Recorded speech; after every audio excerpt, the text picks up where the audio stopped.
네, 안녕하세요. 방금 소개받은 작업치료사 황선미입니다. 저는 지역사회에서 발달센터에서 근무를 하고 있는 작업치료사고요.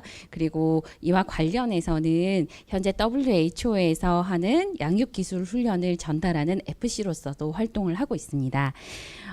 오늘 저희 주제는 우리 아이 발달이 느리다면 어떻게 도울까에 대해서 이야기를 하도록 하겠습니다. 굉장히 많은 분들이 궁금해하시고 신청하신 걸로 알고 있어요. 예상보다 훨씬 더 많으신 분들이 신청을 해주셨어요. 근데 이제 신청하신 분들의 질문들을 조금 취합을 해서 크게 조금 묶어봤거든요. 그랬더니 첫 번째는 이렇게 아이가 발달이 느리다면 도대체 얼마나 기다려야 되는지, 언제부터 문제가 되는 건지, 그리고 만약에 발달이 느릴 때 어디를 가야 할지 이런 부분들에 대해서 궁금해하셨고, 그리고 굉장히 많은 분들이 언어 발달이 느린 것에 대한 문의가 많으셨어요. 그래서 또래에 비해서 많이 느릴 경우에는 어떻게 하면 되는지, 또는 말은 하고는 있지만 상호작용하거나 또는 상대방하고 의사소통하는 거에 문제가 있지는 않은지, 이런 것들에 대해서 또 문의를 하셨고요. 또 어떤 행동적인 부분들에 대한 문의도 많으셨어요. 가만히 있지 못한다거나 감각 추구를 한다거나, 또 그거랑 관련해서 그게 어떤 질환이나 진단이랑 연결되는 건 아닌지, 이런 질문을 좀 하셨던 것 같아요. 그리고 만약에 발달이 느리다면 자조라든지 놀이라든지 이런 것들을 어떻게 도와줄지에 대한 질문도 있으셨고요. 그리고 치료실을 다니는 것에 관한 질문들도 굉장히 많으셨어요. 그래서 오늘 이 모든 것들에 대한 개개별의 어떤 답변을 드리지는 못하겠지만, 그래도 가능한 한 최대한 많이 다뤄보면서 진행을 하도록 하겠습니다. 그래서 처음에는 이제 발달에 대해서 조금 얘기를 할 거고요. 뒷부분에는 가정에서 할 수 있는 실제적인 어떤 팁들을 좀 말씀을 드릴까 해요. 그래서 끝까지 함께 해주시면 좋겠습니다. 우선 발달에 대해서 먼저 얘기를 할까 합니다. 발달이라는 것들은 먼저 전 생애에 걸쳐서 진행이 됩니다. 우리가 발달한다라고 얘기를 하면 흔히 아동기까지 발달을 많이 얘기를 하거든요. 하지만 실제로 사람은 전 생애에 걸쳐서 발달을 하고 있어요. 단지 그 속도가 아동기, 유아동기에는 굉장히 폭발적이고 변화가 너무너무 빠르기 때문에 그때 마치 발달을 다 하는 것처럼 보여지기는 하지만 실제로는 그렇지 않고요. 또 발달은 어떤 사람은 이제 단계적으로 점진적으로 천천히 발달하는 사람이 있고, 어떤 사람은 막 발달하다가 잠시 또 정체기처럼 있다가 또 막 발달하다가 이러는 경우도 있어요. 그런 이제 발달의 속도의 패턴도 사람마다 다르고 이 발달의 속도도 다르고 그럴 수 있습니다. 하지만 이 모든 발달은 멈춰지는 것이 아니라 전 생애에 걸쳐서 발달이 진행됩니다. 그리고 또 이 발달이라는 것은 다 차원적이고 다 방향적이에요. 그래서 발달을 하다가 어떤 발달은 굉장히 잘 발달하고 좀 더 특화돼서 발달하는 경우도 있고, 어떤 발달은 좀 쇠퇴하는 그런 경우도 있어요. 그러면서 사람마다 다른 특성들을 갖게 되거든요. 그래서 굉장히 그러니까 사람마다 다른 형태의 모습들을 보이게 되는 거죠. 그리고 발달이 가소성이 있기 때문에 변화무쌍하거든요. 그리고 또 이 발달은 여러 가지 상호작용하는 힘에 의해서 영향을 받게 돼요. 그래서 다음 그림에서 오른쪽에 있는 그림을 잠시 보시면, 오른쪽 그림 같은 경우에는 거시체계, 외체계 이렇게 조금 어려운 말로 적혀 있긴 하지만, 큰 원을 쳐다보면 어떤 법이나 문화나 사회계층의 어떤 관습이나 이런 것들 안에 우리는 친구도 있을 수 있고, 또 이웃도 있을 수 있고, 조금은 나랑 약간 거리가 있는 그런 사람들이 있고, 또 그 안에는 내가 직접 참여하는 곳, 학교, 어린이집, 유치원 이런 곳에 조금 더 내 환경들이 머물러 있고, 그리고 가장 가까이 있는 내 가족과 매일 만나는 우리 어린이집 선생님, 내 또래 친구들, 이런 세계가 있을 수 있잖아요. 이 모든 것들이 서로 영향을 주고받아요. 그래서 대한민국에 태어난 아이들은 대한민국의 어떤 문화들을 가지고 있을 거고, 그리고 또 세대별로도 조금 차이가 있죠. 그래서 태어날 때부터 미디어를 가지고 태어난, 손에 쥐고 태어난 MZ세대가 있고, 그 이전 세대가 조금은 다르게 생각하고 다르게 이야기하잖아요. 그런 식으로 발달은 서로 환경적인 어떤 변화라든지 그때의 사회적인 관습이라든지 이런 것들이 모두 서로 영향을 주고받으면서 발달을 하게 되는 거죠. 왼쪽에 있는 그림은 발달의 영역이에요. 물론 이거는 전문가들마다 조금씩 다르게 표현을 하기도 합니다. 그렇지만 이제 많이 알고 계신 발달의 영역은 먼저 제일 이제 궁금해 하시는 언어 발달이 있고, 그리고 운동 발달이 있을 거고요. 그리고 인지 발달이 있죠. 그리고 표현은 조금씩 다르지만 사회성이라고 얘기하시는 분도 계시고 사회 정서적인 발달이라고 얘기하는 부분도 있어요. 그래서 저는 사회 정서라고 얘기를 했고요. 그리고 또 하나는 적응적 발달들이 있어요. 이 발달은 실제로 우리가 일상에서 생활하면서 내 생활에 내 나이에 맞게 내가 위치하고 있는 곳에서 기대에 맞는 어떤 활동에 잘 참여하는, 그 기대에 맞게 잘 적응하는 그 능력들을 말하거든요.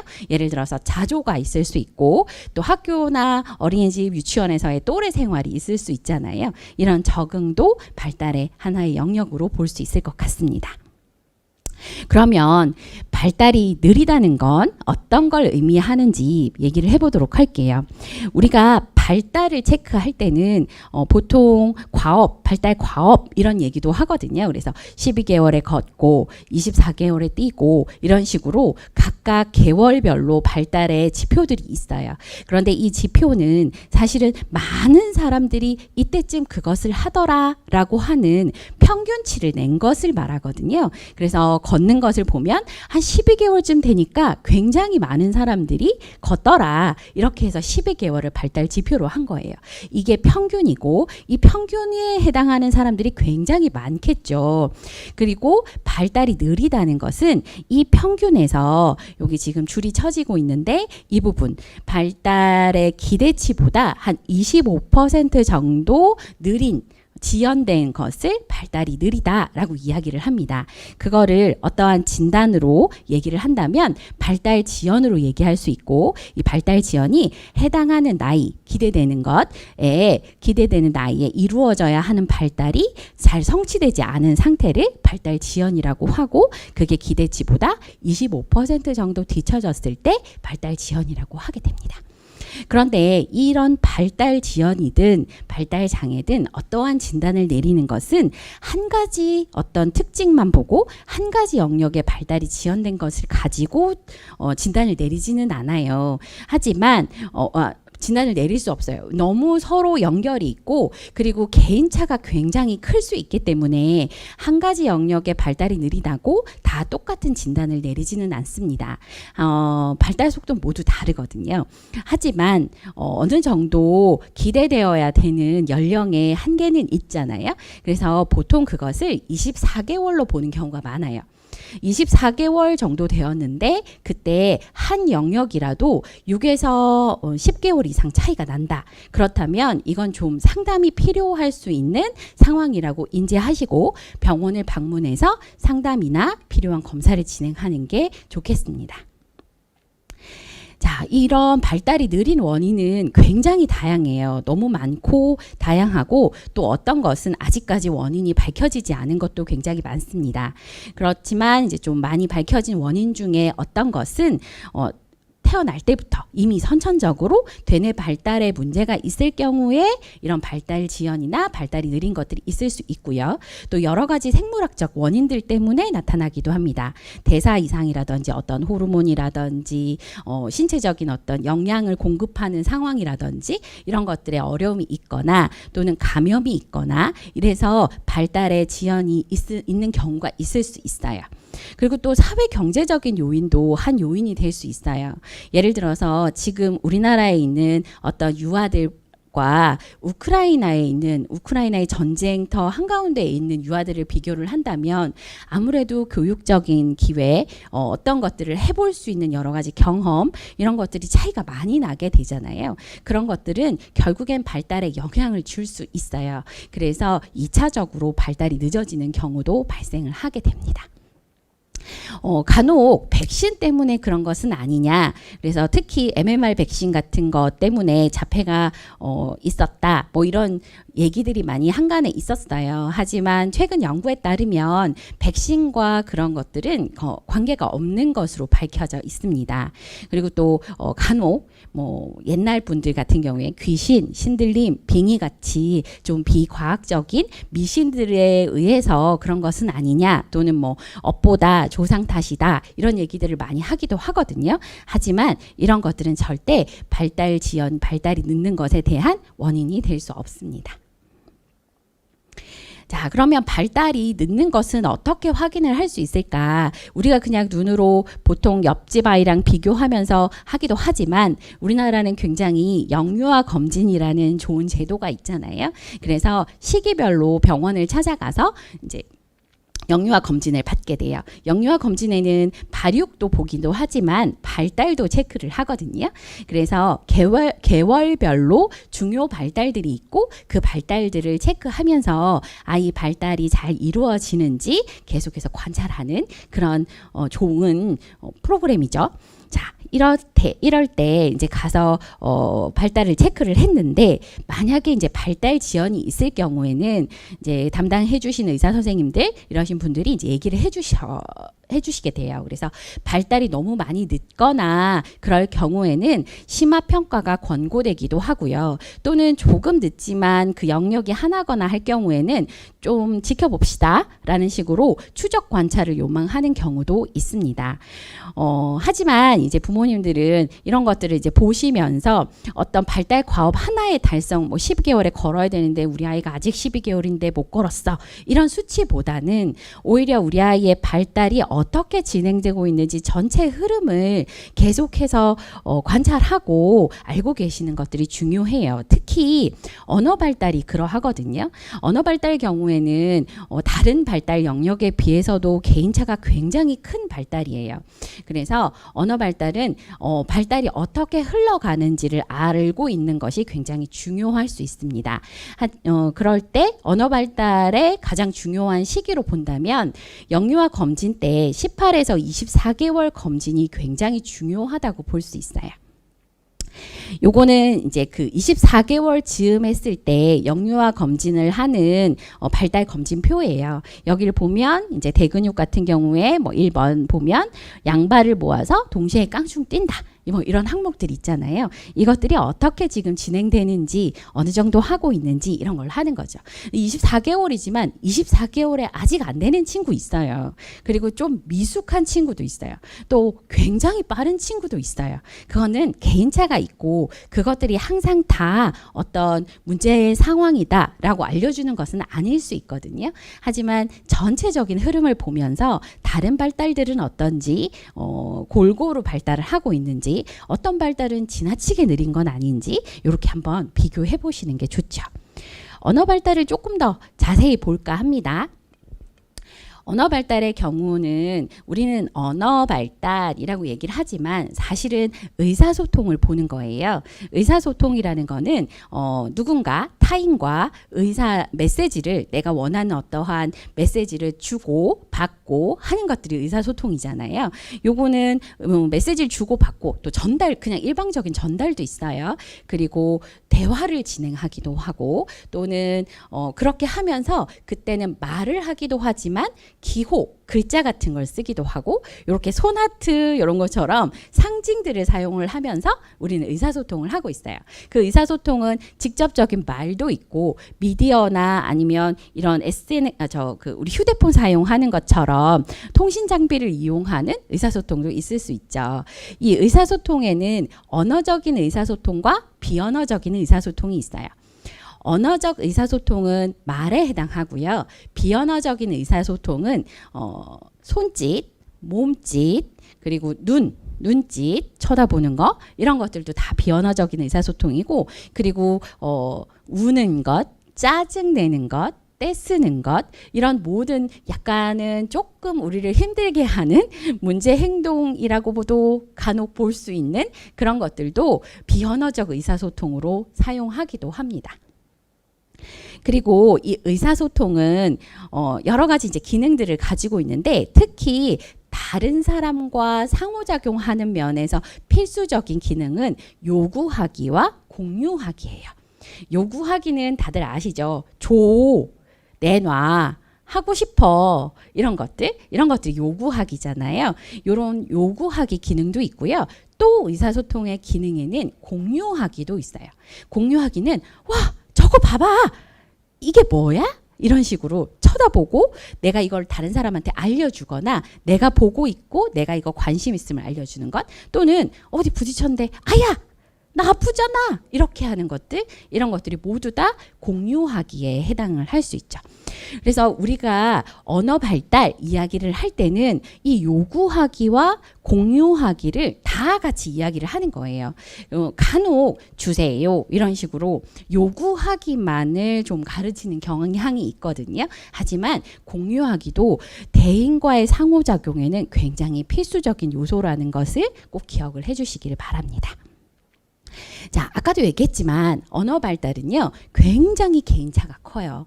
그래서 어떤 아이는 뭐 12개월 됐는데 벌써 막 단어를 막 말하는 아이들도 있고요. 또 어떤 아이는 24개월이 됐는데도 아직 단어를 얘기하지 못하는 경우도 있어요. 굉장히 개인차가 커요. 그래서 그 나이에 단어를 몇 개를 했다, 이런 것도 중요할 수 있지만 일단 어떠한 흐름들을 가지고 있는지, 이런 언어적 의사소통, 또 비언어적 의사소통, 특히 24개월 이전의 아이들은 말을 잘하는 나이는 아니잖아요. 그래서 그때는 비언어적인 의사소통들을 어떻게 잘하고 있는지 그런 것들을 잘 살펴보면서 아이가 그런 것들이 점차 확장이 되는 것들을 확인하는 것들, 그런 흐름을 확인하는 것이 중요합니다. 옆에 표에 보면 언어 발달의 위험 신호가 있어요. 그렇게 흐름을 쭉 지켜보는데 만약 9개월이나 그 이후까지도 소리, 웃음 또는 표정을 같이 주고받지 못하는 것들이 보여질 때는 언어 발달이 조금 걱정이 될 수도 있는 상황일 수 있어요. 또 12개월까지 옹알이를 못하거나 또는 12개월이 됐는데 손으로 가리키기나 아니면 뭔가를 공유하려고 나를 보여주거나 또는 나를 끌고 가서 그걸 보여주거나 이런 것들을 잘 주고받기를 하지를 못한다든지, 이럴 경우에도 언어 평가를 고려를 해볼 필요가 있습니다. 또 16개월까지 어떤 단어도 말하지 못한다든지, 또는 16개월까지 방금 얘기했던 요구하기나 공유하기의 제스처, 이런 것들이 나타나지 않을 때, 이럴 때도 이제 상담이 필요할 수 있습니다. 24개월은 굉장히 중요한 나이예요. 다른 발달과도 연결이 되고 놀이 발달도 굉장히 중요한 시기거든요. 그래서 18에서 24개월의 영유아 검진이 중요하고, 24개월까지 만약 어떠한 단어도 말하지 못하고 있다면 그때는 언어 평가가 필요할 수 있어요. 언어 평가를 해보고 그때 치료가 필요한지 조금 더 기다려 볼지 이렇게 결정을 하게 되는 거죠. 그런데 만약에 36개월까지도 말을 하지 못한다면 그때는 반드시 언어 평가를 하시고 언어 치료도 필요한 때가 됩니다. 36개월이 되면 또래와의 활동이 시작되는 나이예요. 그렇기 때문에 다른 발달과 굉장히 많은 영향을 주고받을 수 있어요. 그래서 36개월이 되면 그때는 꼭 언어 평가와 치료가 필요할 수 있습니다. 그러면 이렇게 발달이 느리다는 것을 알았다면 어디를 가야 하는지를 먼저 얘기를 해볼까 합니다. 먼저 서울시에는 전체 자치구에 육아종합지원센터가 있어요. 여기에서도 발달 정밀 검사를 지원을 하고 있다고 해요. 그래서 오른쪽 표에 보시면 서울시 육아종합지원센터 홈페이지에 들어가도 여기 이제 지원하는 프로그램들이 이렇게 있고요. 또 자치구, 뭐 예를 들어서 관악구, 용산구 이런 식으로 들어가셔서 또 육아종합지원센터에 들어가시면 거기에도 선별 검사를 할 수 있는 것, 이런 것들 프로그램들이 그 각 구별로 마련이 되어 있거든요. 그래서 홈페이지 들어가셔서 이제 찾아보시면 될 수 있을 것 같습니다. 그리고 방금 얘기했던 영유아 검진을 통해서 만약 심화 평가가 권고되었을 때는요, 이렇게 영유아 발달장애 정밀 검사비를 지원을 하고 있어요. 그래서 요거는 공단 홈페이지에 들어가시면 되는데 그냥 네이버에 건강인 이렇게 치셔도 돼요. 그래서 여기 들어가시면 이렇게 검사를 받을 수 있는 검진 기관이나 병원도 찾을 수 있고 거기에서 이런 이제 지원을 할 수 있는 방법들 대상자라든지 선정하는 방법들이 있어요. 약간 이제 의료 급여에 따라서 조금 지원이 달라지는 것 같기는 하지만 그래도 지원을 받을 수 있는 내가 그걸 받을 수 있는 사람인지 알아보시는 것이 도움이 될 수 있을 것 같습니다. 그리고 또 이제 만약에 심화 평가가 권고되었을 때 어린이 재활 전문 병원이나 또는 각 병원의 발달 클리닉 같은 것들이 요즘에는 많이 있거든요. 거기 가셔서 이제 뭐 예약 대기를 하시고 일단 진료를 보시고 검사를 하시는 방법도 있습니다. 그리고 이제 요즘에 이제 많이 생겨났어요. 이렇게 발달이 늦은 친구들에 대해서 조금씩 도움을 줄 수 있는 여러 가지 방법 중에 발달 센터가 있어요. 발달 센터는 사설 기관이라서 이제 직접 찾아가시는 방법도 있을 거고요. 뒤에 제가 발달 재활 서비스를 소개를 시켜 드릴 건데 발달 재활 서비스를 제공하는 기관으로 선정된 곳도 굉장히 많거든요. 그래서 그거랑 관련해서 찾아보시는 것도 방법일 수 있습니다. 또 만약 학교 갈 나이가 되었는데 내년에 학교를 가야 될 경우에 이럴 때는 특수교육지원청 에 문의를 하시면 이것도 구별로 있어요. 그래서 특수교육지원청에 문의를 하시면 거기서도 검사를 좀 지원을 해주시기도 하고 아이가 앞으로의 교육과 관련된 교육기관이라든지 교육의 어떤 형태 방법이라든지 이런 것들을 상담받으실 수 있어요. 그리고 지역 내에도 복지관이 많기 때문에 만약에 발달을 도와야 되는 상황이 됐을 때 복지관도 연락을 해볼 수 있을 것 같습니다. 자, 좀 전에 얘기했던 발달 재활 서비스예요. 발달 재활 서비스는 발달에 대해서 좀 더 지원을 해서 발달을 돕고자 하는 나라에서 하는 프로그램이에요. 이거는 만 18세 미만이면 신청하실 수 있는데 이때는 발달을 지원을 해야 된다. 이 친구가 발달이 늦기 때문에 이 부분을 지원을 해주면 좋겠다라는 의뢰서를 가지고 그거를 동주민센터나 이런 곳에서 신청을 하시는 거예요. 만 6세가 되는 생일달까지는 장애 진단이 없이 이렇게 발달을 지원해야 된다는 의뢰서만 있으면 이 발달 재활 서비스 바우처를 통해서 지원을 받으실 수가 있고요. 그 이후에는 장애 등록이 된다면 이제 받으시게 되는데 만 18세까지 지원을 받을 수 있습니다. 이건 소득 기준으로 받게 되고요. 그거에 따라 조금씩 지원 방법은 달라질 수 있어요. 그래서 요걸 지원을 할 수가 있고요. 요거는 발달 재활 서비스 제공 기관으로 선정된 기관들이 있어요. 거기에 가서 내가 원하는 서비스를 받을 수 있는데 이건 사회복지보장정보원이나 또는 이 바우처 카드를 받을 때 아마 안내를 받으실 텐데 거기 홈페이지 가시면 내가 살고 있는 곳 가까운 곳에 제공기관을 검색해서 찾아보실 수 있습니다.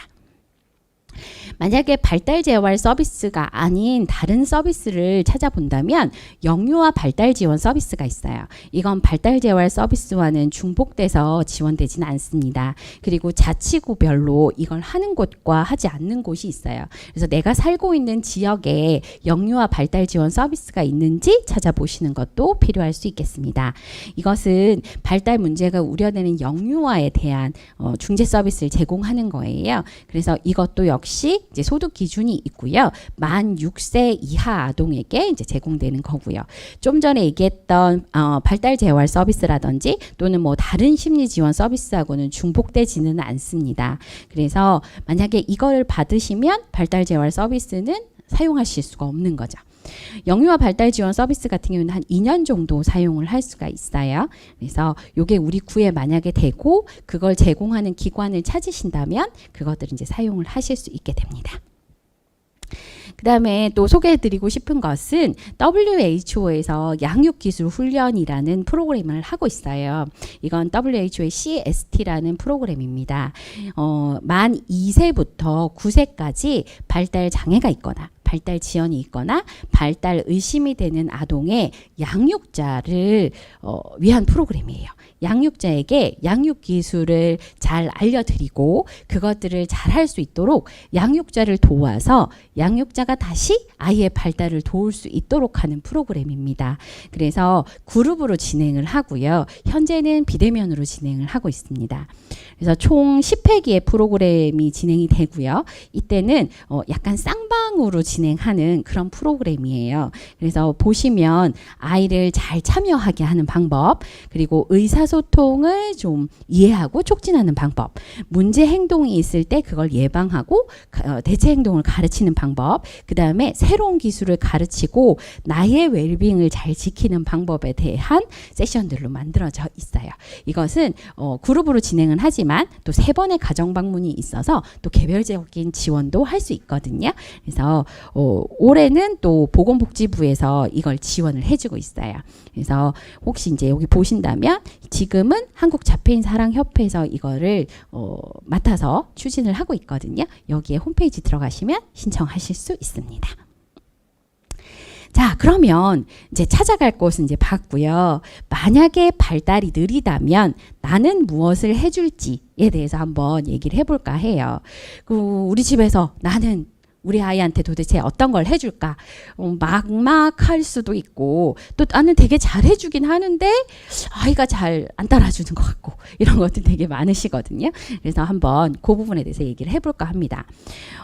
발달이 느릴 때 우리 부모님들은 저 또한 이제 그런 면이 있지만 아이한테 무엇을 가르칠까?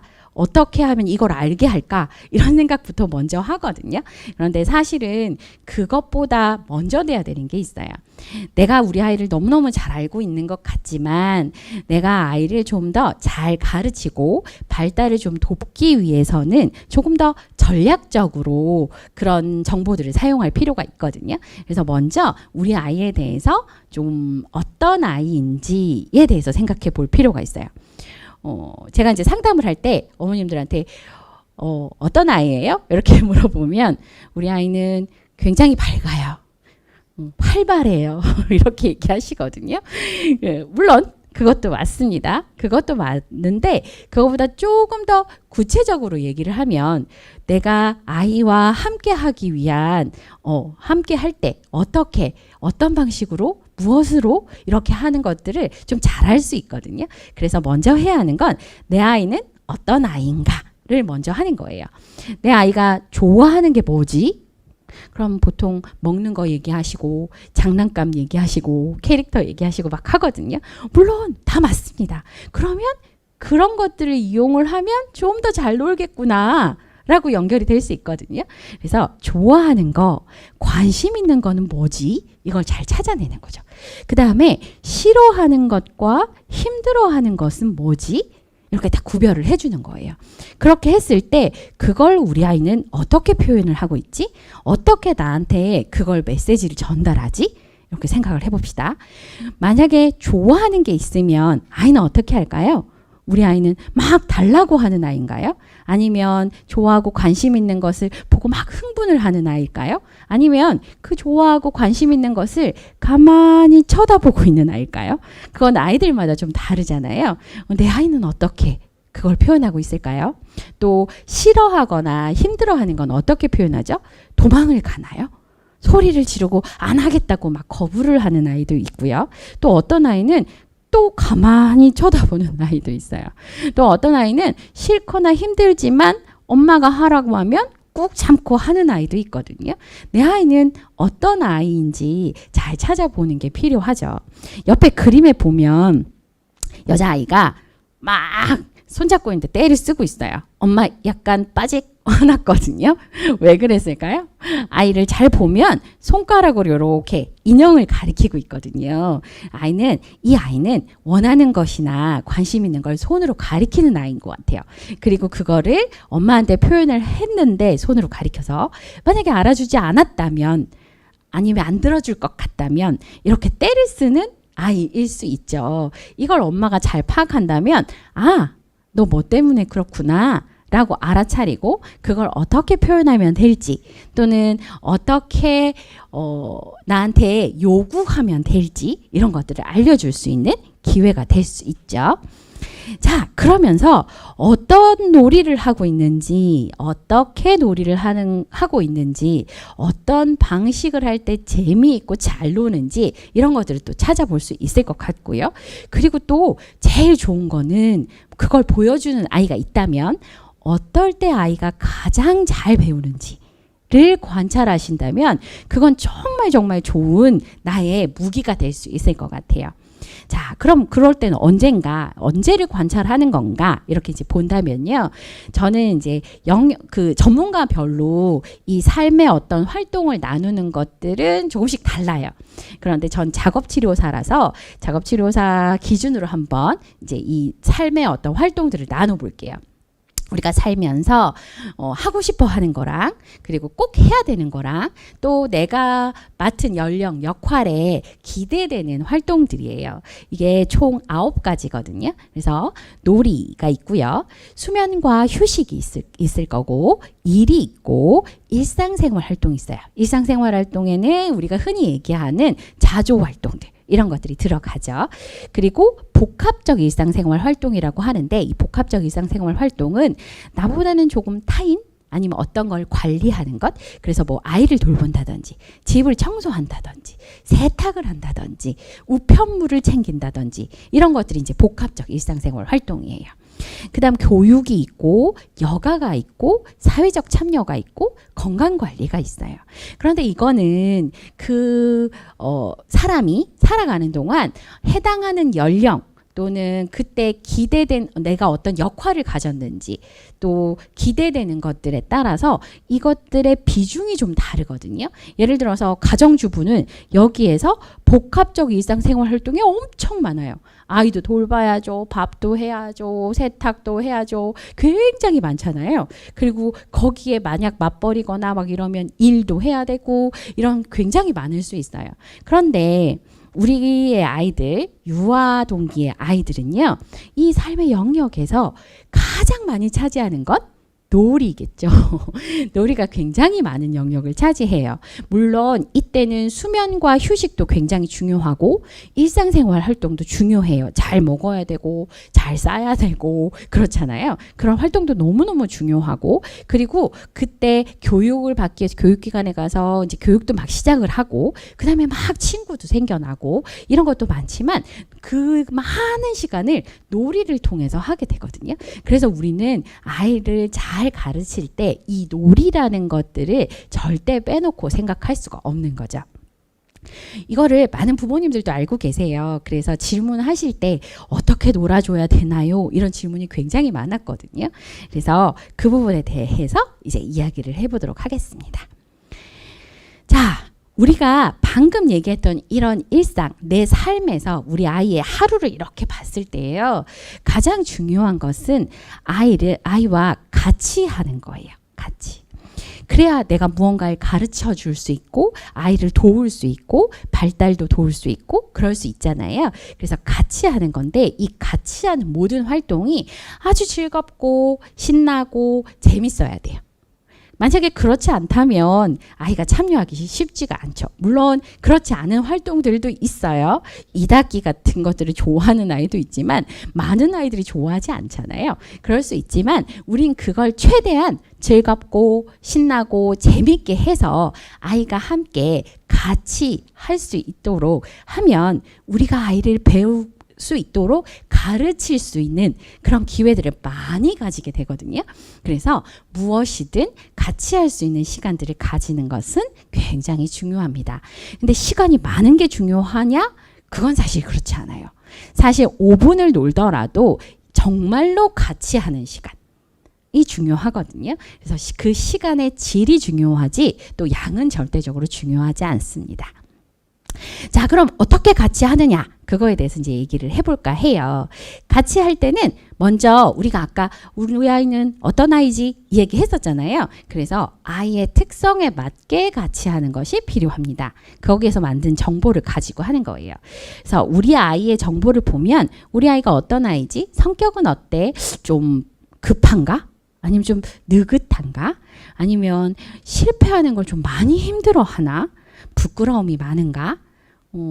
또는 내가 힘들어하면 도망을 가던 아이인가? 안 하고 싶어 하나?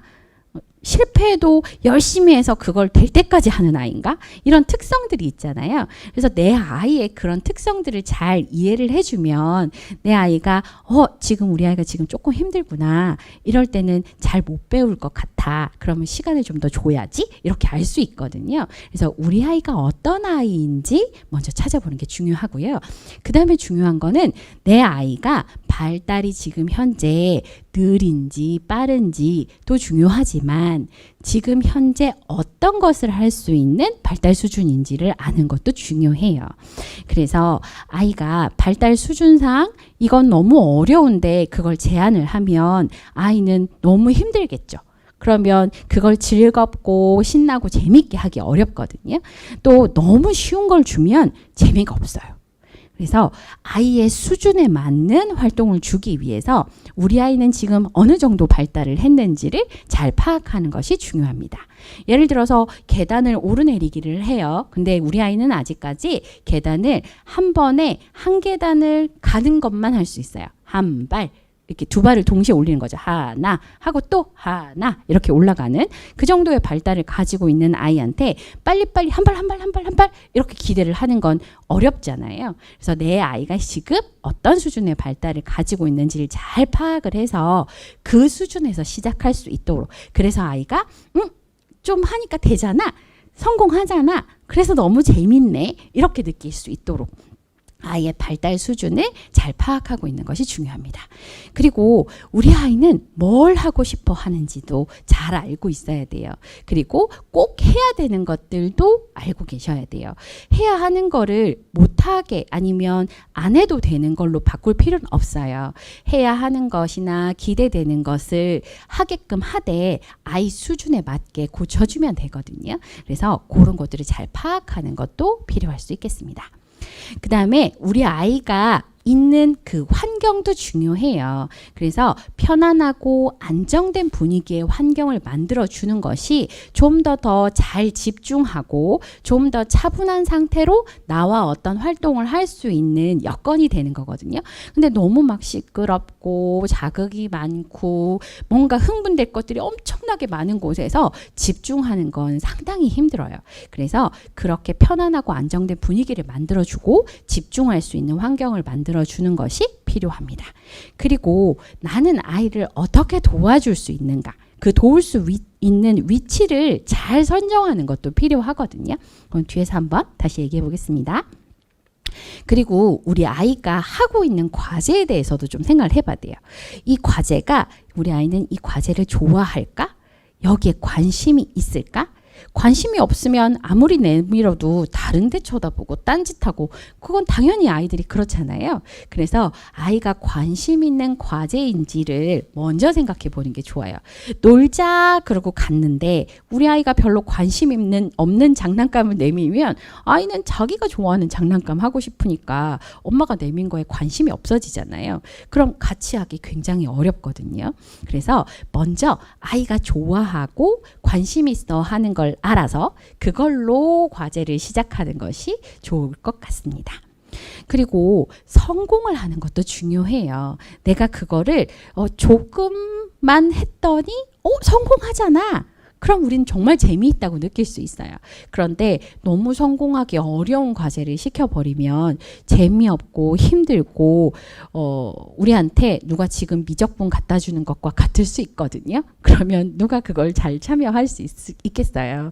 그러니까 내 수준에 맞는 어떤 과제들을 제안을 하는 것이 중요하고 그리고 그 성공에 대해서 엄마의 칭찬을 받는 것, 아빠의 칭찬을 받는 것이 우리 아이가 또 한 번 도전하고 또 경험할 수 있는 동기가 되기도 하거든요. 그래서 칭찬하는 거 굉장히 중요합니다. 자, 그러면 이제 본격적으로 하나씩 팁을 얘기를 해볼까 해요. 팁을 얘기를 하는데 먼저 오른쪽에 있는 그림을 잠깐 보시면 이 오른쪽에 있는 그림 같은 경우에는 여러분들이 많이 알고 계시는 공동주의 집중이라는 것을 나타내는 그림이에요. 그런데 간혹 이 공동주의 집중을 이렇게 포인팅을 하면 쳐다보는 것 이걸 공동주의 집중이라고 생각하시는 경우들이 있어요. 그런데 이 공동주의 집중은 그렇다기보다는 어떤 거냐면 여기 지금 나비가 있잖아요. 그러면 아이는 나비를 보고 있어요. 그리고 엄마도 나비를 보고 있어요. 같이 하는 거죠. 그런데 아이는 엄마가 나비를 보고 있다는 걸 알아요. 엄마도 아이가 나비를 보고 있다는 걸 알아요. 여기까지도 이해가 되시죠? 이제 말이 좀 복잡해져요. 자, 아이는 엄마가 내가 제가 아이예요. 아이는 엄마가 내가 나비를 보고 있다는 걸 엄마가 안다는 걸 알고 있는 거예요.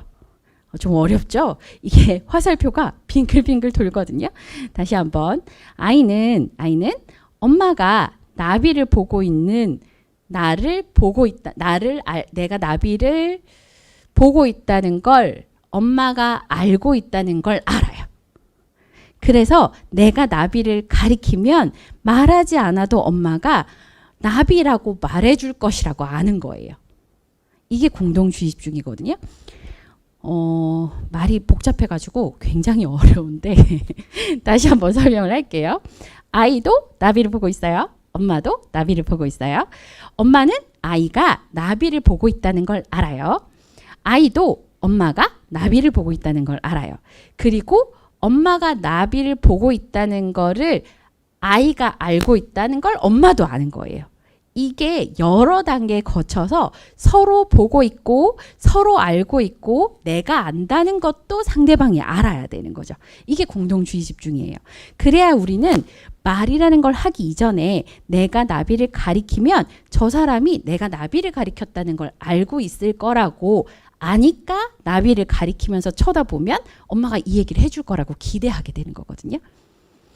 말이 아주 복잡하고 어렵지만 이렇게 하는 것이 공동주의 집중입니다.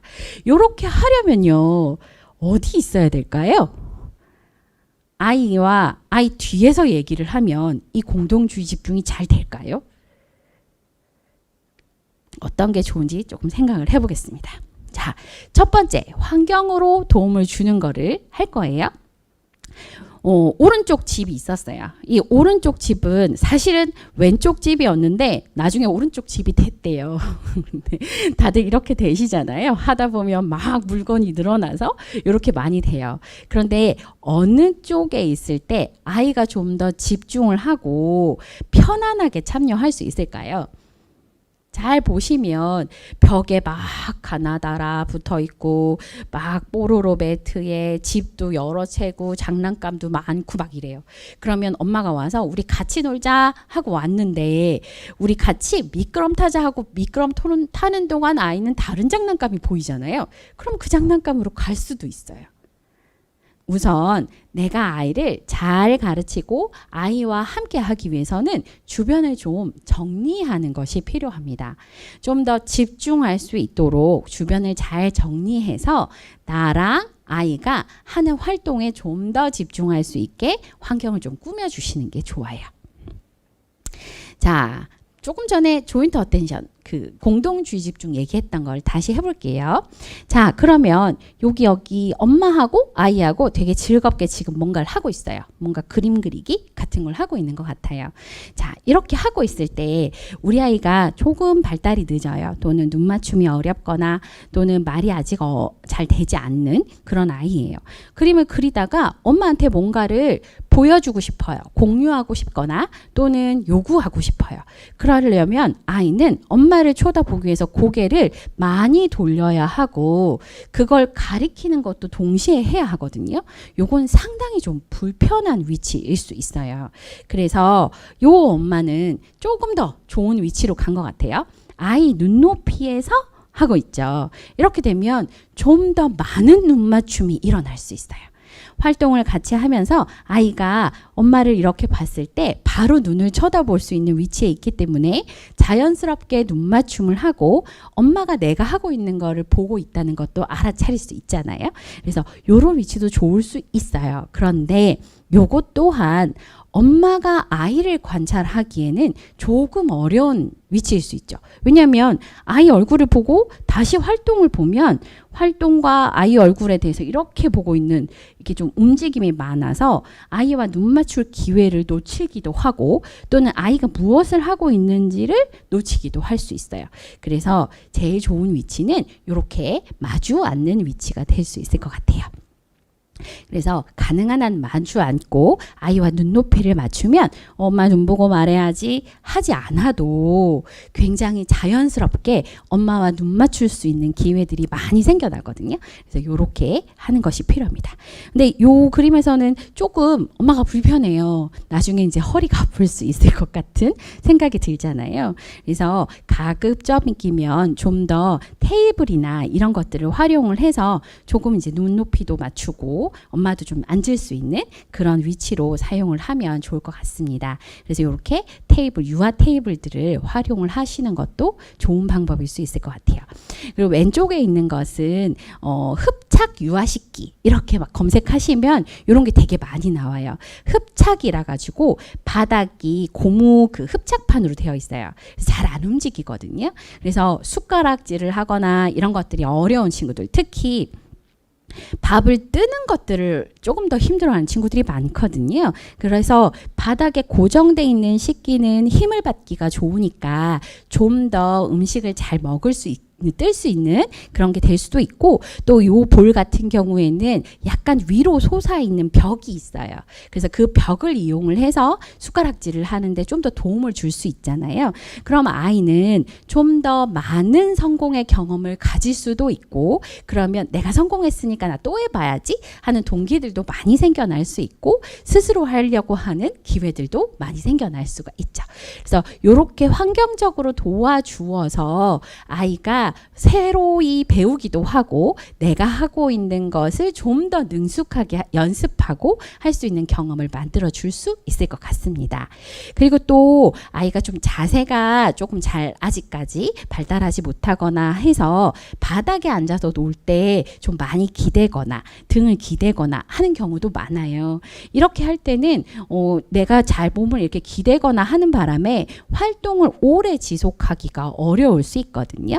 이런 친구들을 위해서 이렇게 책상을 사용하고 의자에 앉으면서 이렇게 방석 같은 것들 이런 것들을 좀 도와서 아이의 앉아있는 자세들을 좀 안정적으로 만들어주면 활동을 좀 더 잘 참여하고 집중할 수 있게 해주죠. 그래서 이렇게 환경적으로 도움을 주는 것이 아이가 좀 더 활동을 잘 참여할 수 있게 그렇게 해주는 방법일 수 있을 것 같습니다. 그 다음에 또 이번에는 어떤 이제 아까 과제라는 부분이에요. 과제라는 부분에 있어서는 우선 이 유아기, 영유아부터 아동기까지 물론 성인도 그렇지만 규칙적인 생활은 굉장히 중요해요. 규칙적인 생활을 하면서 우리가 발달이 조금 느린 친구들 또는 그런 이제 어떤 진단을 있는 친구들 이런 친구들의 많은 친구들이 조금 생활 패턴들이 좀 많이 깨져 있거나 또는 간혹 굉장히 긴장이 높거나 불안이 있거나 하는 친구들이 많아요. 만 2세부터 해서 아이들은 내가 세상을 통제할 수 있는 것들을 느끼기 시작하고 배우거든요. 예를 들어서 내가 걷기 시작하면 내가 좋아하는 게 멀리 있지만 내가 걸어가니까 그게 가까워지잖아. 내가 싫어하는 게 있으면 내가 멀리 걸어서 도망칠 수 있어. 이런 것들을 통해서 내가 내 주변의 환경을 통제할 수 있다고 배우거든요. 이렇게 되면서 우리는 내가 힘들어하는 것들 또는 좋아하는 것들에 대한 접근이나 이런 것들을 내가 알아서 하게 되는 그런 조절을 배우면서 그 새로운 환경 아니면 새로운 것 또는 주변 환경에 대한 불안들이 줄어들어요. 그런데 발달이 조금 늦은 친구들은 이런 부분이 어려운 경우가 굉장히 많거든요. 그래서 내가 주변 환경, 나의 일상, 내가 하게 되는 것들을 통제하지 못하고 그것 때문에 불안감을 느끼는 아이들도 굉장히 많고요. 그런 친구들한테 규칙적인 생활을 하는 것은 이 아이들이 자기 주변 환경, 생활을 스스로 통제하고 있다고 느낄 수 있게 해줘요. 그러면서 좀 더 조절되고 편안한 상태에 있게끔 만들어 주어서 무언가를 새롭게 배우거나 새로운 경험들을 하거나 알게 되는데 훨씬 더 많은 도움을 줄 수가 있는 거죠. 그리고 이 규칙적인 생활은 나의 신경계나 이런 발달에 굉장히 도움을 줄 수 있어요. 특히 여기 수면과 휴식이라고 되어 있는데 이 수면과 휴식은 너무 중요한 요인이에요. 왜냐하면 아이들은 밤에 자면서 신경 발달들을 완성을 해가거든요. 그렇기 때문에 잠을 규칙적으로 자는 것으로도 아이는 굉장히 충분히 조절된 상태로 머물게 도울 수 있습니다. 그래서 여기 보면 만 1세 이하의 아이들 같은 경우에는 하루에 14에서 17시간 정도 자야 된다고 얘기를 하고요. 우리나라는 조금 좀 적게 자는 경향이 있어요. 하지만 이제 이럴 수 있고 움직이고 이렇게 막 좀 많이 움직이는 활동들은 최소 30분 이상 땀이 나게 막 이렇게 움직이는 활동은 30분 이상을 해야 된다라고 WHO에 권고되어 있는 그림이에요. 또 1에서 2세 사이의 아이들은 11시간에서 14시간 정도 자는 것을 추천을 하고요. 그리고 활동은 땀 흘리면서 막 노는 활동은 최소 180분, 180분이면 3시간이잖아요. 3시간 동안 이렇게 뛰어노는 것들을 권고하고 있습니다. 그리고 3에서 4세, 이거 다 만 나이거든요. 3에서 4세 아이들은 하루에 10에서 13시간 정도 자는 것을 권고하고요. 역시 마찬가지로 3시간 정도 뛰어놀기를 권고하고 그 중에 60분, 1시간 정도는 정말 숨이 헉헉 차게 그렇게 놀라고 권고를 하고 있어요. 이렇게 낮 동안의 움직임은 또 밤에 수면을 또 조절하고 도와주기도 하거든요. 그래서 낮 동안에 열심히 놀고 밤에 규칙적으로 잘 수 있게 도와주시면 돼요. 그런데 가끔 이게 참 어렵거든요. 만 3세까지 낮잠을 자잖아요. 낮잠도 자고 여러 가지 활동이 좀 변화가 있으면서 아이들 수면 패턴이나 이런 것들이 깨지면 가족들이 전체가 다 힘들기도 해요. 그래서 그럴 때 좀 필요한 팁은 자는 시간을 똑같이 맞추려고 하는 건 굉장히 어렵거든요. 물론 특별한 이벤트가 없는 한은 자는 시간을 맞출 수 있지만 그렇지 않은 경우에 자는 시간을 맞추기 굉장히 어렵기 때문에 일어나는 시간을 항상 똑같이 맞추는 것이 필요해요. 일어나는 시간을 똑같이 맞추고 낮잠을 규칙적으로 자서 좀 패턴이 깨졌다 하더라도 다시 원래로 돌아올 수 있도록 도와주는 것이 필요할 수 있어서 항상 늘 같은 시간에 깨도록 하시면 조금 더 도움이 될 수 있을 것 같습니다.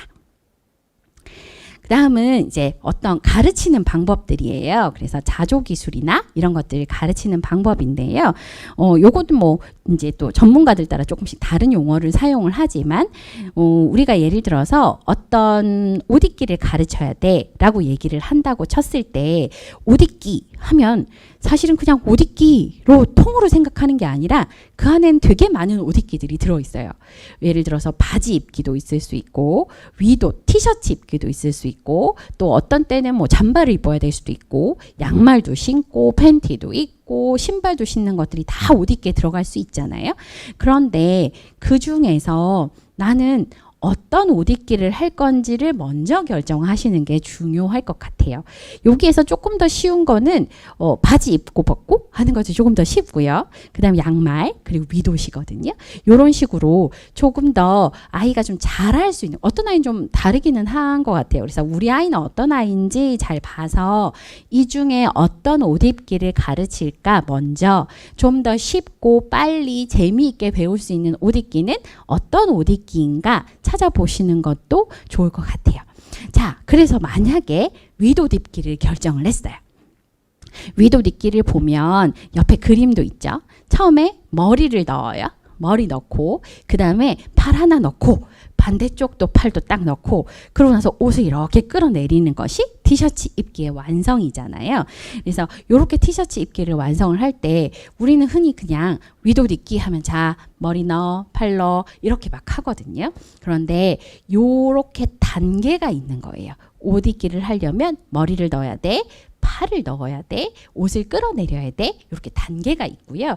이 단계는 단계가 다 있으니까 한 번에 한 단계씩 가르치는 것을 하시는 게 제일 좋아요. 왜냐하면 한 번에 한 단계를 가르치고 다른 것들은 내가 다 도와줬어. 그래도 아이는 내가 무언가를 했는데 완성했잖아요. 굉장히 기쁨을 빨리 느낄 수 있고 성공을 하면 할수록 그 다음 동기가 만들어지니까 그 다음 단계를 또 가르쳐 줄 수가 있게 되거든요. 그래서 먼저 한 번에 한 단계씩 가르칩니다. 그렇게 가르칠 때 수준에 맞게 가르치는 게 필요해요. 우리 아이는 아직까지 구멍을 잘 못 찾아. 그러면 내가 구멍을 열어주고 팔 넣어 이렇게 가르쳐 주는 거죠. 그래서 우리 아이 수준에 맞게 도움을 주면서 아이가 성공할 수 있게 해주고 그걸 여러 번 성공한 다음에는 조금 도움을 적게 주는 거예요. 그 구멍을 좀 천천히 주거나 아니면 그 구멍을 말로 가르쳐 주거나 이렇게 손가락으로 가르쳐 주거나 하는 식으로 도움을 좀 적게 줘서 아이가 이제까지 했던 걸 떠올려서 해보도록 시도하도록 하게 하면서 또 성공하고 그걸 칭찬하고 칭찬해서 또 하게 하고 이렇게 하는 방법을 쓸 수 있어요. 그래서 한 번에 한 단계를 가르치고 이걸 가르칠 때는 아이 수준에 맞게 가르치게 됩니다. 자, 옆에 보면 가르칠 때 사용하는 말이에요. 우리 아이가 아직 한 단어씩 말해 라고 하는 경우가 있어요. 단어로 말해. 그러면 머리에다가 이렇게 티셔츠를 넣을 때 나도 한 단어로 말해줘요. 머리 그렇게 또 팔 넣을 때는 팔 또 반대쪽 팔 넣을 때도 또 똑같이 팔 해줄 수 있어요. 그리고 내려 이렇게 한 단어로 얘기를 해주는 거죠. 근데 우리 아이가 두 단어를 얘기를 하고 있어요. 평상시에. 그럼 난 두 단어로 말해주는 거예요. 머릿속, 팔 하나, 팔 둘, 그 다음에 옷 내려 이렇게 얘기해 주고요. 우리 아이가 세 단어까지 쓸 수 있어. 머리 넣자, 팔 속 넣어, 이쪽 팔도 넣어 이렇게 세 단어로 말해주는 거예요. 그러면 이 아이는 아 이게 머리구나, 머릿속이구나, 머리 넣는 거구나 이렇게 알게 되는 거고 그걸 내가 할 수 있는 단어수로 말해줬잖아요. 그렇기 때문에 그걸 모방하기도 훨씬 좋아지는 거예요. 그래서 일상을 할 때도 놀이할 때도 마찬가지예요. 항상 아이의 수준에서 말해주고 아이 수준에서 도와주고 아이 수준에서 가르치는 것이 필요합니다. 그리고 그걸 해냈을 때 당연히 칭찬해서 내가 한 게 맞구나, 이걸 하면 좋은 일이 일어나는구나 라고 알려줘야 돼요. 칭찬하기는 필수입니다. 자, 양육자가 아이와 함께 놀고 상호작용하는 일상을 보내는 시간이 절대적으로 많아요. 아무리 치료를 많이 받아도 언어 치료를 아무리 일주일에 4번씩 받아도 그건 다 합해도 4시간이 안 되거든요. 실제로 가정에서 아이와 많은 이야기를 할 수 있는 사람은 양육자, 엄마, 아빠 또는 할머니 또는 누군가일 수 있어요. 그래서 가정에서 이런 일상을 통해서 일상생활을 하면서 놀이를 하면서 그때 상호작용하고 그때 아이의 수준에서 말하고 도와주어서 이런 발달을 돕게 하는 것이 필요할 수 있습니다. 양육자가 아이를 이해해야 돼요. 아까도 얘기했지만 우리 아이는 어느 수준이야? 무엇을 좋아해? 그리고 어떨 때 참여를 잘해? 이런 것들을 잘 알고 있고 그걸 통해서 시작할 때 그 활동이 우리 아이를 돕게 되고요. 재밌고 신나고 즐거워야 또 편안해야 우리 아이는 그동안에 좀 더 많은 걸 따라하고 좀 더 많은 걸 배울 수 있습니다. 가르치는 것과 함께 하는 것, 놀이하는 것은 절대 같지 않아요. 우리 아이는 자동차를 쭉 세우는 놀이를 하고 있었는데 나는 소방차, 경찰차 말을 하고 있다면 우리 아이는 나랑 같이 논다고 느낄 수 있을까? 과연 느낄 수 있을까요? 생각을 해보면 아이는 방해받는다고 느끼진 않을까요? 그런데 만약에 아이가 자동차를 줄을 이렇게 세우는 놀이를 하고 있을 때 나도 같이 줄을 세우고 있다면 아이는 우리 엄마도 나랑 똑같은 거 하네? 나처럼 노네?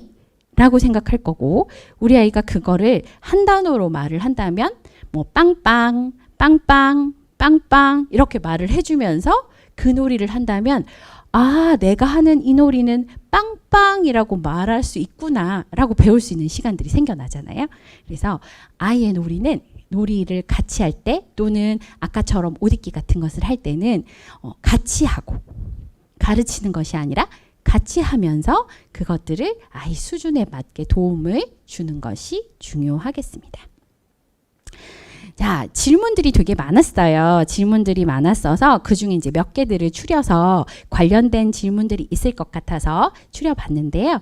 첫 번째는 책을 많이 읽어주면 좋다 해서 읽어주는데 관심이 없다고 해요. 막 빨리 넘기고만 싶어 하는 거죠. 또는 미디어를 보여주는 것이 언어 발달에 영향을 주는지 이야기를 하셨어요.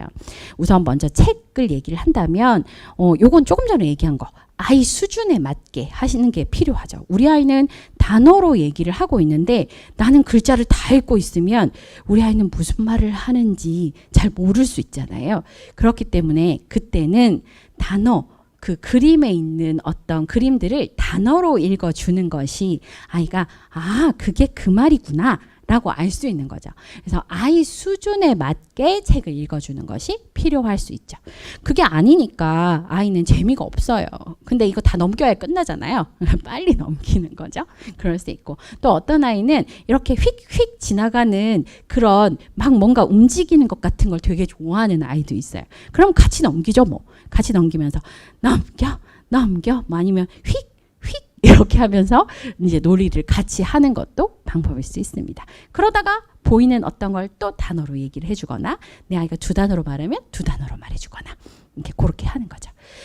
미디어를 보는 것은 사실은 굉장히 영향을 줄 수 있어요. 미디어를 본다는 것 자체는요. 우리가 흔히 다들 와서 수용 언어, 표현 언어 이런 얘기 되게 많이 하시잖아요. 그때 사용하는 언어는 수용 언어예요. 미디어를 보고 있는 동안 아이는 표현을 할 기회가 별로 없거든요. 그럼 계속해서 수용만 하고 있는 상황이잖아요. 그런데 우리는 아이가 말도 했으면 좋겠고 어떤 비언어적인 의사소통도 했으면 좋겠는데 미디어는 그런 거를 하기에는 굉장히 제한적이에요. 물론 다른 영향도 있을 수 있어요. 그래서 미디어를 보는 것은 최대한 제한하고 그러니까 약간의 시간 뭐 불가피할 경우 이럴 때 사용할 수도 있지만 최소한으로 만들어주고 만약에 볼 때는 함께 보면서 아이가 표현하는 시간도 만들어주는 것이 중요할 수 있습니다. 자, 그 다음 말귀는 다 알아듣는 것 같아. 아이 부모도 말이 늦었다는데 좀 기다릴까? 또 만약에 어떤 아이는 글도 벌써 혼자 깨우쳤고 영어 알파벳도 다 알고 숫자도 다 아는데 말을 잘 못해. 그럼 치료가 필요하냐? 이렇게 물어보시는 경우들이 되게 많아요. 이런 경우에는 아까도 얘기했지만 언어는 개인차가 굉장히 커서 그 개인차 때문에 말을 한다 안 한다 보다는 좀 더 흐름을 보는 것이 중요해요. 말귀를 다 알아듣고 그걸 비언어적인 의사소통으로 다 할 수 있어요. 그런데 이 입으로 내는 소리를 내서 만들어내는 언어만 어렵다면 36개월 이전에 그렇다면 그때는 언어 평가를 통해서 도움의 여부를 결정하는 것이 필요하고요. 만약에 36개월 이후에도 그렇다면 그때는 도움을 주는 것이 맞습니다. 아이 부모도 늦었고 또 막 주변에서 그런 얘기 하잖아요. 누구누구 집은 4살 때 말이 텄는데 지금 그 반에서 반장한대 회장한대 막 이런 얘기 하시잖아요. 그런데 말이 이렇게 늦는 경우에 3세까지도 말을 잘 하지 못하거나 이렇게 많이 늦었을 경우에 학령기까지 갔을 때 말을 하게 되는 경우와 말을 아직 하지 못하는 경우를 퍼센트로 보면 말을 그때까지도 잘 하지 못하는 친구들 한 40% 정도 이상이 되기도 하거든요. 그러면 내 아이가 그 40%에 들어갈지 들어가지 않을지는 내 주변 사람들은 몰라요. 나도 모르고 아이도 모를 수 있죠. 근데 거기에 도박을 걸 수는 없잖아요. 그렇기 때문에 도움이 필요하고요. 또한 그때 이때 만 3세부터는 이제 또래에 관심이 생기고 또래랑 놀이를 막 시작하기 전 단계가 막 시작되거든요. 근데 말을 하지 못해. 그러면 굉장히 그런 어떤 또래와의 생활에서 어려움들이 생겨나요. 그래서 그거를 좀 공격적인 행동으로 표현하는 아이도 있고 떼를 쓰거나 하는 경우도 있고 아예 회피해버리는 아이들도 있거든요. 그러면 그 다음에 사회 정서 발달에 영향을 줄 수가 있잖아요. 그렇기 때문에 그때는 좀 치료를 해주는 것이 또는 어떤 도움을 주는 것이 평가를 통해서 뭐 어떤 컨설팅이든 어떤 교육이든 도움을 주는 것이 필요할 수 있습니다. 그래서 요거는 세 번째 있는 언제부터 언어 치료를 받아야 되는지의 답도 포함이 되겠습니다. 그 다음에 이제 자폐성 장애가 뭔지 이런 걸 굉장히 궁금해 하셨어요. 뭐 특정한 행동을 하면 자폐라던데 그럼 우리 아이가 자폐인가요? 문을 열고 닫기를 계속하는 아이는 자폐이기 때문에 그렇다라고 막 이런 얘기들이 막 정말 많은 정보들이 떠다니잖아요. 특히 어떤 감각 추구를 해. 그러면 그게 자폐의 행동인가요? 또는 특정한 행동의 패턴이 있어. 뭐 가고 싶은 길을 계속 가야만 그 길만 가야 돼. 이런 것들이 자폐의 특성이냐? 우리 아이가 자폐냐? 이런 얘기를 굉장히 많이 물어보세요. 또 산만하고 가만히 있지 못하는 아이가 있을 때 우리 아이가 ADHD인가요? 이런 얘기도 굉장히 많이 하시거든요. 그래서 이렇게 요 진단에 대해서도 잠깐 이야기를 하자면요. 사람마다 다 다르잖아요. 사람마다 다 다르기 때문에 우리가 어떤 진단을 내릴 때는 특정한 행동과 특정한 어떤 현상, 증상만으로 진단을 하진 않아요. 그 장애에 해당하는 여러 가지 요건이 모두 충족되었을 때 우린 그 장애를 진단을 하게 되거든요. 그런데 막 어떤 아이가 자폐성 장애라고 진단을 받았는데 그 아이가 이 행동을 했으니까 이 행동을 한 아이는 다 자폐야 라고 절대 이야기할 수 없습니다. 그걸 꼭 기억을 해주셨으면 좋겠어요. 많은 정보들이 있고 도움을 서로 주고 싶은 마음에 이제 그런 얘기들을 하게 되지만 사람마다 너무너무 많은 개별차가 있기 때문에 이런 진단은 의사 선생님이 이제 보시고 여러 가지 표준화된 평가를 통해서 그걸 통해서 진단을 하게 되는 거라 섣부르게 판단하지 않으시는 게 좋을 것 같습니다. 하지만 잠깐 소개를 드린다면 자폐성 장애인 경우에는 두 가지 지금 보여지는 이것들이 다 이제 돼야 돼요. 첫 번째는 사회적 의사소통과 사회적 상호작용이 지속적으로 손상이 되어 있어야 돼요. 그리고 그거와 함께 제한적이고 반복적인 양식의 상동 또는 행동 또는 관심 분야나 활동이 있을 때 그때 우리는 이게 다 있어야 돼요. 다 있을 때 자폐성 장애다라고 이야기를 해요. 자폐성 장애의 경우에는 일단 첫 번째로 사회적 의사소통을 해야죠. 사람들과 대화하고 이야기하고 그 사람이 뭐 하는지 알고 나도 그거에 맞춰서 대화하고 하는 것들이 잘 이루어지고 또 사회적 상호작용 눈 맞추고 그 사람이 어떤 생각을 하고 얘기를 하고 있는지 내가 그거에 대해서 알고 공감도 하고 이런 것들이 다 필요하잖아요. 그런 것들을 하고 있는 것들이 잘 안 되는 게 아주 지속적으로 손상이 있을 때를 말하고요. 그 다음에 굉장히 제한적이고 반복적인 어떤 행동을 하거나 상동 행동이라고 말하는 게 여기에 해당됩니다. 또는 특정한 관심 분야가 있거나 또는 활동이 있는데 이게 앞에 있는 거랑 같이 있을 때 다 같이 있을 때 이 두 가지 요건이 다 맞아야 돼요. 다 있을 때 우린 자폐성 장애라고 이야기를 하고요. 이건 아동 초기부터 나타나요. 그런데 자폐성 장애는 자폐 스펙트럼이라고 얘기를 하거든요. 그래서 너무 다양해요. 너무 다양하고 너무너무 많아요. 그래서 우리 우영우처럼 굉장히 사회적인 상호작용과 의사소통에는 제한이 있었잖아요. 제한이 있지만 어떤 법률을 외우거나 이런 건 너무너무 잘했어요. 그런 사람이 있는가 하면 또는 굉장히 언어적으로 언어 기능들을 습득하는데 어려움이 있어서 말을 하지 못하는 자폐성 장애도 있거든요. 그 범위가 너무 넓어요. 너무 넓어서 증상의 유무나 심각도 형태가 매우 다양해요. 그리고 이 또 자폐성 장애는 발달 단계에 따라서 증상이 변하기도 하고 또 어떤 보상 기전들에 의해서 그게 좀 증상이 많이 감춰지기도 하거든요.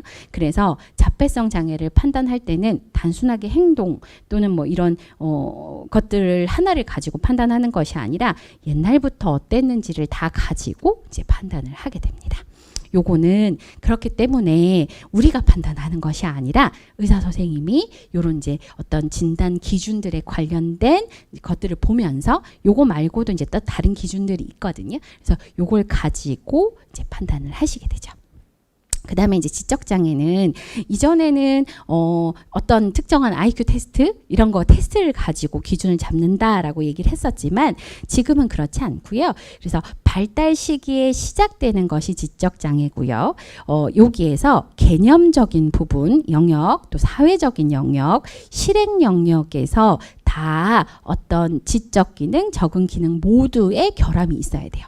개념적인 영역은 뭐 학습이나 기술이나 이런 거에 대해서 알고 배우고 하는 부분이고 사회는 사회적인 어떤 상호작용을 하는 여러 가지 기술과 행동과 어떤 규칙과 이런 것들이 있잖아요. 이런 것들 또 실행은 내가 나 자조 관리를 하거나 나를 관리하거나 이런 것들이 다 포함이 돼서 이런 부분에서 지적 기능은 임상적인 평가 우리가 알고 우리나라는 위스크나 윕시를 많이 하죠. 이런 표준화된 지능 검사와 임상적으로 관찰되고 한 것들로 지적 기능을 확인하게 되고 적응 기능은 이제 이런 것들에 잘 어떻게 참여하고 어떻게 잘 수행하는지를 보고서 이제 지적 장애를 판단을 하게 됩니다.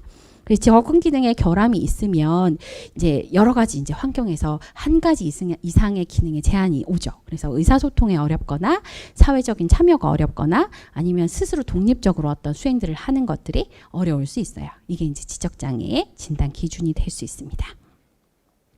자, 그 다음에 예민하고 불안도가 높은 아이에 대해서 어떻게 가르쳐 주어야 되는지도 질문을 하셨어요. 그 질문 같은 경우에는 예를 들어서 아이가 굉장히 예민하고 불안이 높은 아이는 먼저 아이한테 선택권을 주시는 것도 좋아요. 또 아이가 그게 어떤 것들인지 미리 알게 하시는 것도 좋아요. 그래서 늘 예고하고 아이가 할지 안 할지를 스스로 선택하고 어떤 환경에 선택을 한다는 것 또는 내가 그게 무엇인지 알고 있다는 건 아까 처음에 얘기했던 통제하는 것을 하고 있다고 느끼게 하거든요.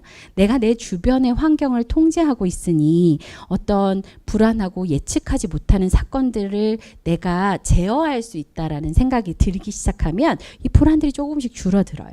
그렇기 때문에 감각이 예민하고 불안도가 높은 아이한테는 가급적이면 아이가 선택할 수 있도록 그거를 할 수 있는 설명을 해주고 예고해주고 그리고 아이가 선택할 수 있도록 하는 것이 좋을 것 같습니다.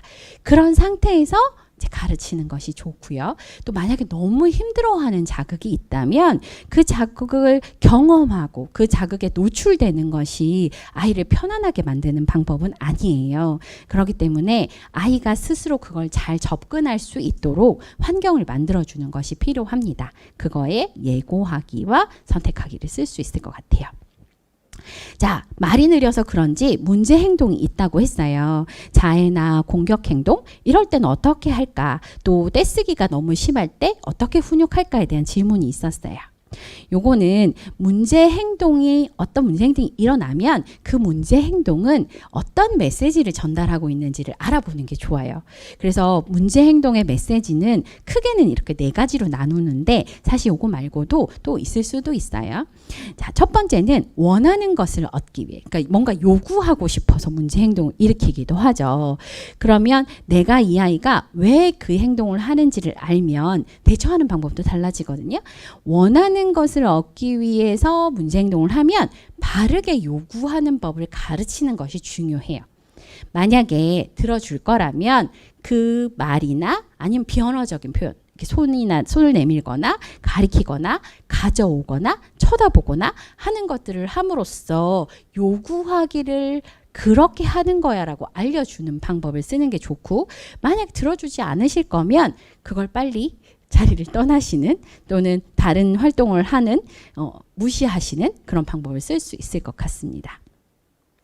어떤 활동을 회피 회피하기 위해서 문제 행동을 일으키는 경우도 있어요. 안 하고 싶고 하기 싫고. 그래서 그럴 경우에는 해야 하는 것을 가르칠 때는 해야 하는 것이 무엇인지 명확하게 알려줘야 돼요. 그 명확한 것이 뭘 해야 되는지를 알려주는 거죠. 어디까지만 하면 잘 할 수 있다. 어디까지만 하면 돼를 정확하게 알려줘야 돼요. 자, 옷 입어 했는데 막 도망을 가요. 너무 막연한 그런 해야 할 것일 수도 있거든요. 그러면 더 구체적으로 바지를 바지에 발 넣어 이렇게 얘기를 해준다든지 이렇게 좀 더 명확하게 얘기해주고 그걸 칭찬해주고 하는 것을 하면 아이는 딱 들었을 때 저까지만 하면 되는구나 라고 하면 좀 더 잘 참여하게 되거든요. 그래서 해야 할 것들은 명확하게 해서 하도록 하고 대신 성공할 수 있도록 돕는 거예요.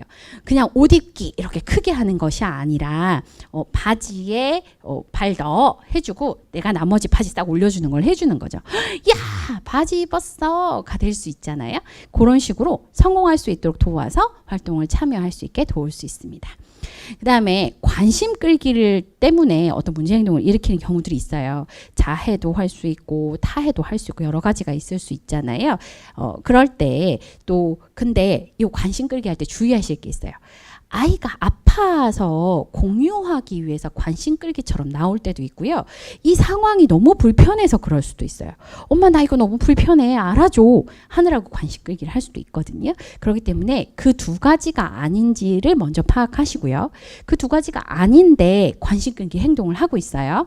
그렇다면 그때는 우리 무시하라는 얘기 되게 많이 하잖아요. 근데 그게 조금 약간 헷갈리는 단어 같아요. 저는 반응하지 않으셨으면 좋겠어요. 그 관심 끌기 행동에.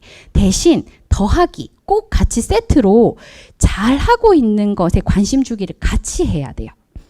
그래서 관심을 끌려고 아이가 물건을 엄마한테 막 울기 시작했어요. 막 우는데 엄마가 관심을 끌기 위해서 우는 거에 반응을 해주면 계속 울잖아요. 근데 엄마가 무시했어요. 그러다가 어느 순간 아이가 탁 멈추었을 때 와 너무 잘 기다린다 하고 관심을 주는 거예요. 그래서 이 행동을 하니까 관심을 받잖아 라고 하는 좋은 행동에 관심을 줘서 그걸 오히려 관심을 끌기 행동을 줄이고 문제 행동을 줄이고 좋은 행동을 늘리는 그런 방법이 될 수 있죠. 그다음에 감각적인 문제 때문에 요건 아까 관심 끌기에서 불편한 상황, 위험한 상황과도 비슷할 수 있어요. 그런 감각적인 문제 때문에 어떤 문제 행동이 일어날 때는 잘 살펴보고 허용 가능한 범위로 아이가 필요로 한 감각 자극을 주는 것도 중요할 수 있을 것 같아요. 막 예를 들어서 턱을 누르거나 몸에 힘을 주는 친구는 내가 대신 안아주거나 이런 식으로 조금 허용 가능한 범위에 비슷한 자극을 주면서 편안하고 부드럽게 주어서 아이를 좀 진정시키는 방법이 있을 수 있겠습니다. 여기까지가 이제 제가 준비한 건데요. 마지막으로 드리고 싶은 말은 이거는 아까 얘기했던 양육기술 훈련에 나온 말이에요. 모든 아이들은 배울 수 있고 발달할 수 있습니다. 이건 절대적으로 맞는 말이에요. 이걸 잘 기억하시고 조금씩 노력하시면 언제든 도움을 받고 아이는 발달할 수 있을 거라고 생각합니다. 모든 아이들은 배울 수 있고 발달할 수 있습니다. 네. 같이 해주셔서 감사합니다.